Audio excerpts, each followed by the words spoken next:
Patriot missile جو ہے امریکہ کے وہ مکہ میں لگائے گئے. یہ پورے خانہ کعبہ کے یہ جو حج کے دوران یہ خانہ کعبہ کی آپ دیکھ سکتے ہیں تصویریں، بلکہ اگلی بھی تصویر دکھاتا ہوں آپ کو. یہ دیکھیں پیچھے وہ ٹاور نظر آ رہا ہے، کلاک ٹاور، جس کی لوگ تصویریں شیئر کرتے ہیں. خانہ کعبہ کے ساتھ تصویر نہیں شیئر کرتے، اس کے ساتھ کرتے ہیں. وہ سمجھتے ہیں وہ اپنی طرف سے اس کا طواف کر کے آتے ہیں لوگ، زیادہ تر لوگ جو ہے. اس میں کیوں لگائے گئے ہیں؟ بیسیکلی ہوا کیا تھا، کچھ سال پہلے 2019 میں جب ہوتیوں سے لڑائی چل رہی تھی سعودی عرب کی، جو وہ جنگ ہار گیا ایک قسم کا، وہ انہوں نے کچھ میزائل فائر کیے تھے، اور ایک دفعہ یہ آیا گیا تھا کہ وہ ان کا نشانہ ہے، مکہ مدینہ ان کا نشانہ ہے، جبکہ شاید وہ میزائل کہیں اور جا رہا تھا یا ادھر سے گزرا یا جو بھی تھا، انہوں نے گرایا، مار گرایا یا گزر گیا، کچھ بھی ہوا. تو وہ اس کو بیس بنا کے انہوں نے کہا جی ہم کوئی چانس نہیں لے سکتے، تو حج کا دور ہے، حج کا دن ہے، تو یہ بڑا امپورٹنٹ ہے، اس لیے انہوں نے پیٹریوٹک میزائل جو امریکہ کے ہیں وہ نصب کیے.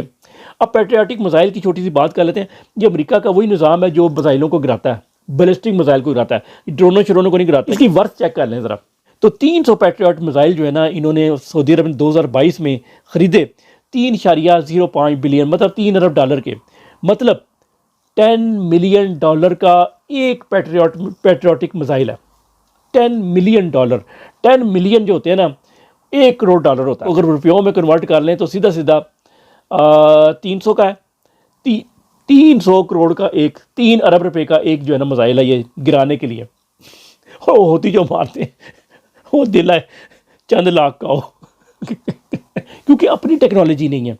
اور ابھی یہ 300، آپ یہ ادھر غور کریں، ایران نے فائر کیے تھے 300 ڈرون، رشیا نے پرسوں فائر کیے 500 ڈرون اور راکٹ اور پتہ نہیں کیا کیا. بھئی یہ 300 تو اگر واقعی آپ کی کسی ٹکر کے ملک سے جنگ ہو جائے تو یہ تو ایک دن میں لگتے ہیں آپ کے.